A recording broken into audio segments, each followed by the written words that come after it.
Hi, I'm Tom, and this is Galen, and welcome to 15 minutes of ventriloquism. I mean, FUME!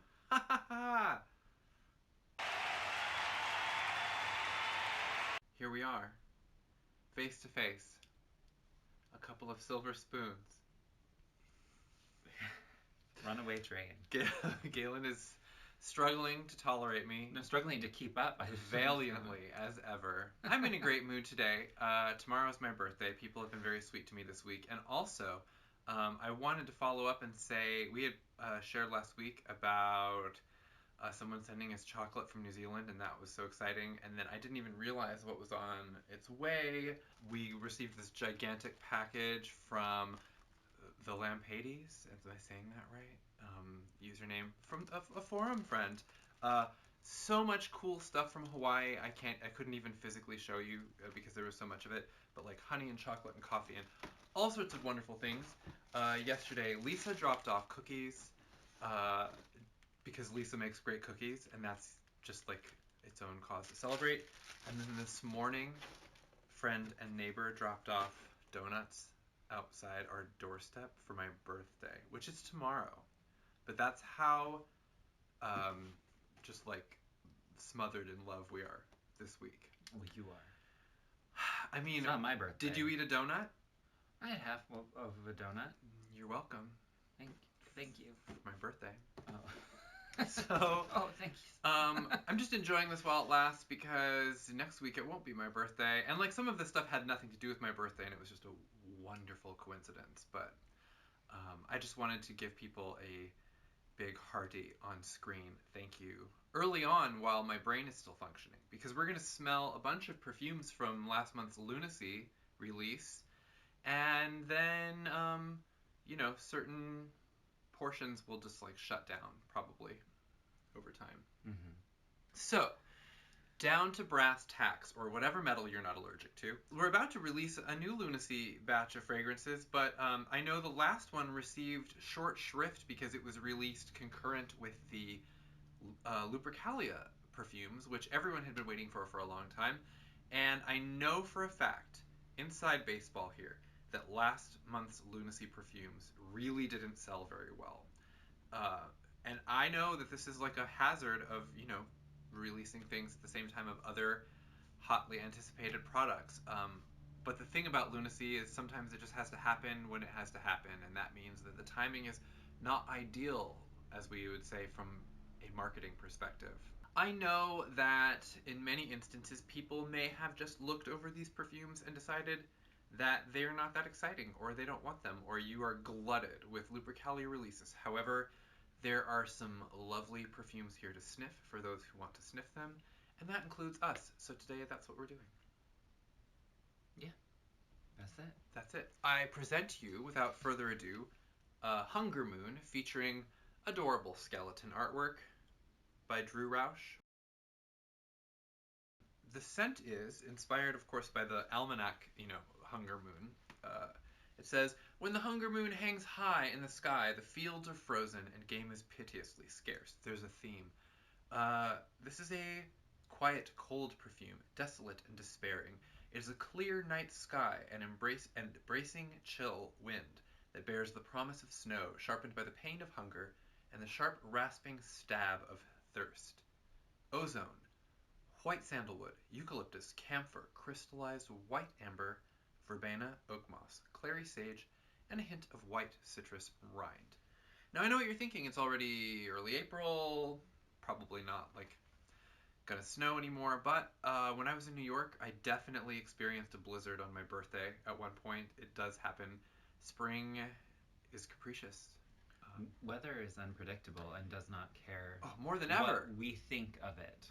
Oh no, the weather, I feel like, shows up sometimes just to see what we will think of it, and then it's like, ha ha ha. I mean, this is like a really bright, sharp, kind of juicy, wet evergreen. I'm getting, what's the evergreen note?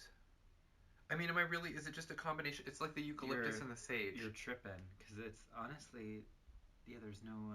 It's not like a pine or a juniper. It's a combination of these like really bright green elements, plus with the camphor. The camphor. Camphor. Camphor. Camphor. I'm just reading what's on the teleprompter. I mean, it's a really kind of beautiful, glittering herbal tonic, right? It smells very clean. There's like a lush quality to it. I'm really fascinated about the idea of trying to capture the idea or sensation of hunger in a scent. We have done this in a few other ways in the past. We have a famine perfume from Good Omens. I think it's like part of it is the camphor and the eucalyptus that kind of gives you that like hollowed out feeling in the sinus area, you know? Yeah. It creates like a sort of a limitless empty space. That sounds really freaky. But it's actually, I mean, it's quite nice. So for sure, this is for someone who wants something kind of minty and herbal. Yes, if you don't want something minty, I would not recommend this. How about that amber though? Kind of like giving it a kind of a haunting sweetness. You know, that is not a gourmand sweetness at all. I mean, there's actually just like the amber kind of makes it weirdly comforting in a way that I don't really understand. Comforting and a little unsettling. Yeah. I don't really know. Like what's our going show. I always find it so interesting when I see people's comments and they watch or listen to what we're doing and saying as a comfort, you know, driving somewhere or, you know, cowering from the pandemic. And I just think it's so funny because so much of like what we do and who we are would make so many people distinctly uncomfortable. And then here we are with our fellow freaks, just in a big feedback loop of reciprocal comfort that occasionally includes mammoth jars of Hawaiian honey. So it's a very special feeling. We appreciate it. All right. It's interesting, I don't know, the sandalwood isn't like a bold presence here. I'm wondering if that's going to linger on the skin longer. The ozone, I think, is combining with the eucalyptus and camphor to give that kind of like heady whoosh. Outdoor. A little lightheaded. That's part of the hunger. Yes. That's what it is. Yeah. That's what's wrong with like me. dark depth, dark hollow depths of emptiness, and then like a lightheaded, you know. Ooh. Yeah. We've all been there. Have you ever been so hungry that you got dizzy and fainted? You did.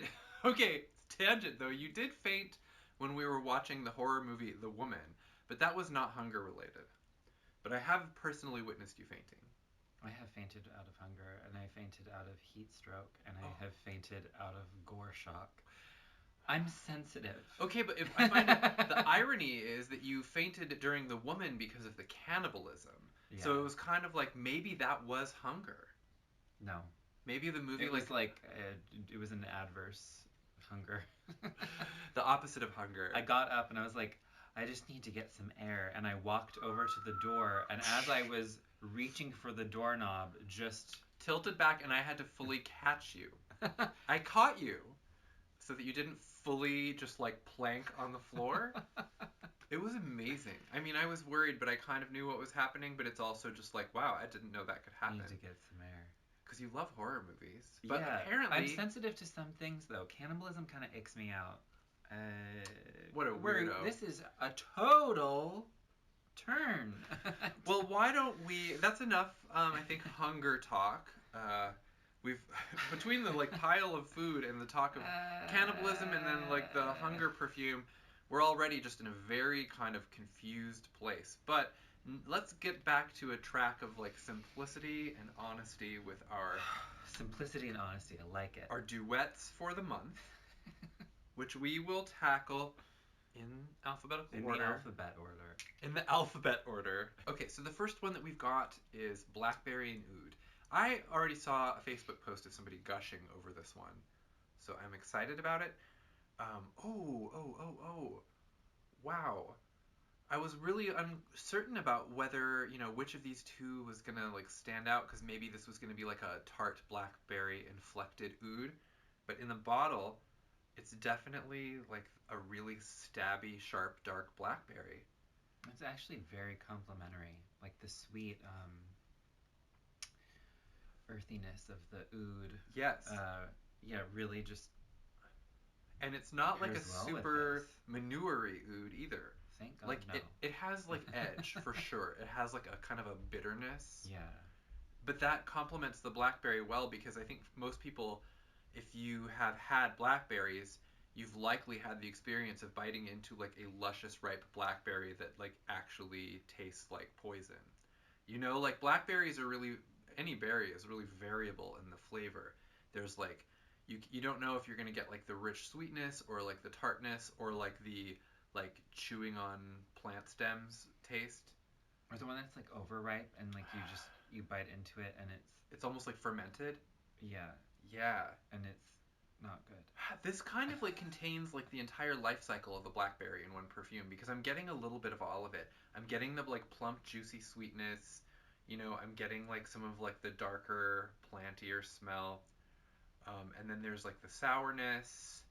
And then like because the oud has like this like kind of like gorgeous hint of decay. Mm-hmm. Does that make sense? Mm-hmm. And all around, it's just like, you know, what has 4 legs in morning, 2 legs in the afternoon, and 3 legs in the evening, and it's a blackberry. If you say that to the Sphinx, it unlocks like a bonus level. It's really gorgeous. Also, it's like people don't really like. I think a lot of fruity perfumes kind of get a bad rap because past a certain point, all of the shampoo and body splash companies decided that everyone had to be a fruit salad. Fruit smell. Yeah, and it was always just like, oh my god, like I'm a Jello mode, I'm a human Jello mold. Jello mode. Jello mode, Jello a la mode. Jello a la mode. So I remember, yeah, like my friends, older teenage sisters having like those body sprays that had the gummy bear on them. Not like a real gummy bear, but like the gummy bear on the label, and they were like, you know, raspberry, orange, vanilla. You in danger, girl. Much better experience in a moment on the lips, you know, than in like a lifetime in a cloud around you on the subway. Yeah. This is like a weirdly elegant and sophisticated fruity smell that like doesn't smell like a cookie or a gummy bear. It weirdly smells kind or like of like fruit candy. Weirdly like smells runs. of the garden, you know. Yeah. But also because of the darkness of the blackberry, there is this like element of the forbidden. It smells kind of like, and the oud, of course, you know. It's like, oh, will it poison me? I really can't say, but I'm so hungry. There's a Hansel and Gretel quality here. Uh-oh. On the dry down too, it's kind of like fresh. I like that. Fascinating. Really I complex. knew that blackberry would really amp on me, so I did not try that one on because I would probably. Speaking of spooky Drown. sisters, who drown each other, Gardenia and Clove. Those sisters. These are notes that I just don't put together in my brain. Ever. I mean, I haven't shipped it, you know? And now the lab. No. Now the lab The ships lab it. is here to ship. Literally. Whoa, okay. I didn't realize I would like this so much. I am at a loss. Gardenia this is a is a kind of surprise. a new one for me. I never wore it, never was much interested in it. It just didn't seem like me. But then that Honey, Black Lilies, and Gardenia Petals perfume came out, and I'm disturbingly open-minded about what is going on with me. This is a really lovely, lusty, kind of airy gardenia, and I think the clove is maybe giving it that airiness, because again, like so the camphor and the eucalyptus we were describing, like clove has this kind of like fresh, like a tingle to it. Mm-hmm. So it's like a tingling gardenia breeze, but it's not like super clovey. No. In the bottle, anyway.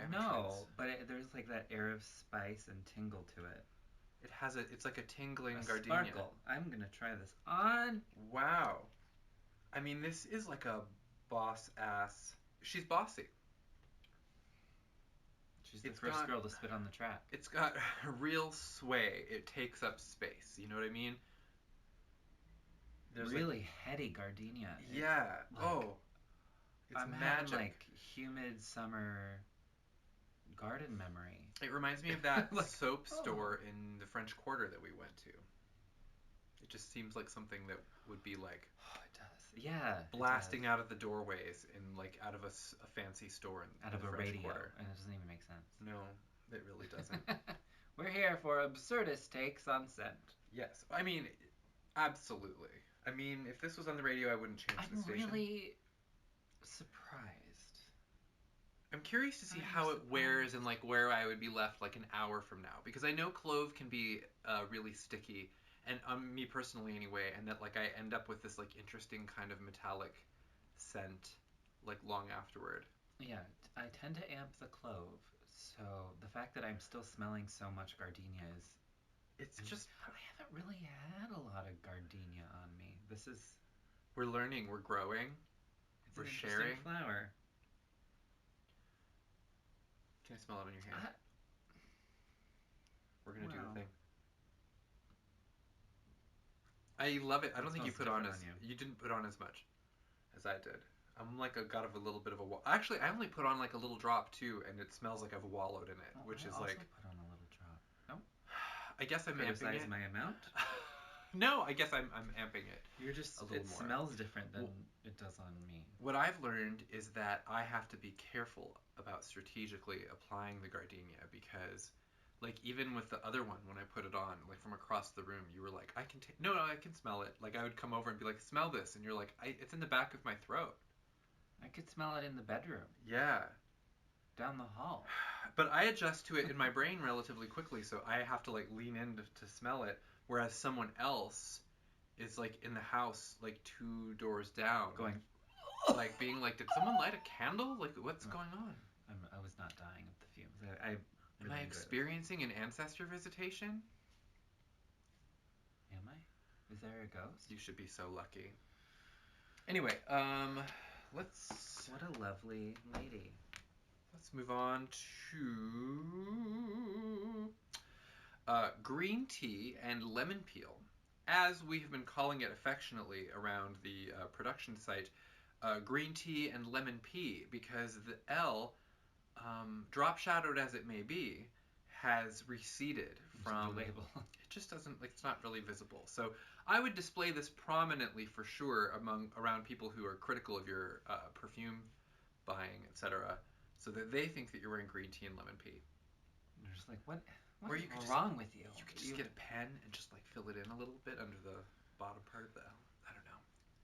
This should be like a nice palette cleanser for all of... I mean, between the blackcurrant and oud and then the gardenia, we've had like a pretty powerful workout. This is... I mean, it's like a nice, rich green tea. There's definitely lemon peel in there. Yes. It's like this... That is green and yellow. The tartness of the lemon and the kind of like grassy bitterness of the tea are just holding hands. It's bright, it's fresh. This is like, for sure, a springtime duet. It smells unmistakably of lemon and green tea. Yeah. Which again makes it I liked pointing out when this is a scent that you could kind of stealth wear, where if you're in an environment where people are sensitive to fragrance, but you just need to have something so that you feel like you showed up today. A little bit of this, I feel, people might like try to figure out what they're smelling. Oh, I really like that. Yeah. You're like, people are going to notice that there's like a pleasant smell, and they might try to figure out what it is, but they're not going to trace it to you. Well, they might. Good luck. Depending on how their noses work, and they really follow It seems to be coming from over here and be like, I don't know, I do think that there's a ghost in here. I did hear a story about an old woman who used to work here who would have green tea with lemon every single day. You think maybe that's it? Maybe her? Yeah, it's weird. I've been smelling it off and on ever since I started working here. Do you think it's her? What a weird way to fuck with your coworkers. Instead of just saying, like, right, okay, it is my perfume. You're just like, no, actually, I think it's the ghost of that old woman that used to work here who drank all the tea. Everyone's got to have a hobby. You know, Doris. Dorissa? Dorissa. What is there to say? There's green tea and there's lemon peel. Yeah, I mean... it is just enchanting. It's bright, it's fresh. I would say the lemon is like a little more dominant in this than like you would... Like, if you were having a green tea with lemon that was this lemony, then I would say maybe you had like fucked up a little, because the lemon is not like the point. Unless you want your tea that lemony. Oh, of course. For like, us to judge. Do what you've got to do. But I'm saying, like, normally, like tea is like a more subtle note, right? And it's a more subtle flavor, and the lemon is like an accent to that normally. And here, they're kind of like evenly matched. It's like a lemony green tea. And if it was really sweetened, it might remind me of that like a green tea lemonade that I like the buying at the 7-Eleven. So if I layered this with something sweet, like just really sugary, like maybe, the Candyman scent, Sweets to the Sweet. I wonder if that would give me like an Arizona iced tea, light green tea and lemonade experience. I think it might. I want one of those so bad now. Pause. Just kidding, I'll get one later. We have one left. I feel like we've gone on like a whole tour of like the French Quarter today. Various storefronts, restaurants, coffee shops. Lemongrass and coconut should be no exception. Two stalwart companions who deserve to go hand in hand together into infinity. It's a much... Okay, so the lemongrass, of course, is much more subtle than the lemon peel that we just smelled. Sorry, pea that we just smelled. So it's actually harder for me to track because my nose hairs are fully crisped from the last adventure. This is like a shyer, you know, like faintly sweeter blend. The Shire? It's no, not like the Of Shire. The Shire? There's no coconuts in the Shire. Mr. Frodo. Gilligan's Shire? Come on. Gilligan's Shire. Now there's a crossover. Wow. I mean, you know, you nerds will watch anything. This is like much more delicate than the green tea and lemon peel. The coconut isn't like super sweet. It's not like a coconut candy. No, it's just that nice gentle coconut. Faint kind of like like more of like the nuttiness, you know, like there's like a cool lightness. And the lemongrass is like just smells so real. Like it smells like the vapors coming off of like a nice like lemongrass tea. It's not like it doesn't give you a pucker. It doesn't have an edge. You know, like ooh. We both did it at the same time. This footage will haunt me forever. This is truly, I mean, just like another great stealth blend, right? Like you can wear this. It's gentle. Blame it on the ghost. It's fresh. Blame it on the ghost. Isn't that a Nicolas Cage movie? No, that's Pay the Ghost. We didn't watch it. Very poorly informed. 15 minutes of misinformation. 15 minutes of lies. And ventriloquism. Ventriloquism. Am I getting it yet? Once everything opens back up, I'm really hoping to get on the vaudeville circuit. I think people saw my lips moving. Only one of us is supposed to be... Never mind. Someone out there thinks it's funny, or that we are... Adorable. Idiots. I always love it when you try. Thank you for showing up. Even if you just did the wrong thing. One other thing that we have from the release, we don't normally review the Twilight Alchemy Lab consecrated ritual oils that drop every month with the Lunacy. But we're gonna. Partly because there's often more shit to get through, and then these are not, I mean, they're beautiful and created to be worn as perfumes, but the perfume quality of it is sort of like second banana to the symbolic and magical properties related to the ingredients. So it's like, who can say? However, so what we have here is QUIES. QUIES. Latin? It's Latin. If you want to correct our Latin, how good of you to always be there where correction is possible. Wow. It says worn or used in rituals of purification, peace, comfort, or emotional support. It's an emotional support oil. That means that they can't bar you from taking it on an airplane. I have all the paperwork. So, you can talk to my lawyer if you don't. The oil contains bay leaf, angelica, palo santo, frankincense, orris butter, mallow, Roman chamomile, pink lotus, hops, and cedar. So many good, nourishing things to smell during a difficult time. And I wore a little bit of this yesterday. I mean, between the frankincense and the cedar, it's just like wowzer. You know? Whoa. Yeah, I haven't smelled this yet. It is frankincense, right? I said that? Yeah. It's just like really churchy. There's like a gentle curve to it with the chamomile and the mallow and whatever. So it's like, I feel like there's like an invigorating like elevation in the scent, but then also this like lovely rounded edge. It's beautiful. It is just really beautiful and calming. So when I smelled it, I realized that we should include it because it's just like truly worthwhile as a perfume, especially if you're a Frank head. You know what I'm saying? And those 6 perfumes are what we have today to discuss. Oh, you're going to do it. You're going for it. Yeah.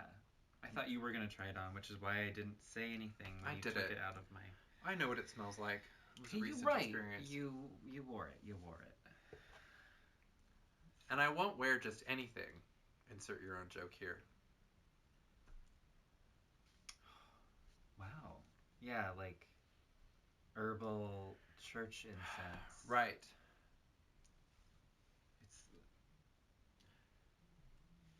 It's really beautiful. Yeah, it's just like a beautiful, quiet, sacred experience. I want that for you. But like, get it however you need to, and if that involves, whether that involves blackberries or... I thought you were going to say blackmail. I didn't know what you were going to say. I love the idea of advertising blackmail as a form of self-help. You see, I just was really in a difficult place, and this is what I needed to do, make myself feel better. You understand, Your Honor. I had to do something for myself. And that was blackmail. That's like some pure Sydney Andrews from Melrose Place stuff. I never do anything for myself. Blackmail it is. Yeah, it is. It really is. Love you, Sid. Okay, so we're going to take off. We'll be back soon, probably with the next Lunacy stuff, ASAP, and some other fun little bits and pieces of perfumes to sniff, including we're going to get on, as soon as we run out of giant, mandatory, imminent issues, we'll get back to the Tournament of Underdogs, which we finished round 1 of last year and then hit our busy season and never looked back. So we're running up on that time. Yeah. Thanks again to everyone who dropped off or sent wonderful things for the lab, or for me, for my birthday. Second pandemic birthday. Not good. Not good. You're just sitting there watching me run out of stuff to say. I guess that means it's time to go. Bye. Bye.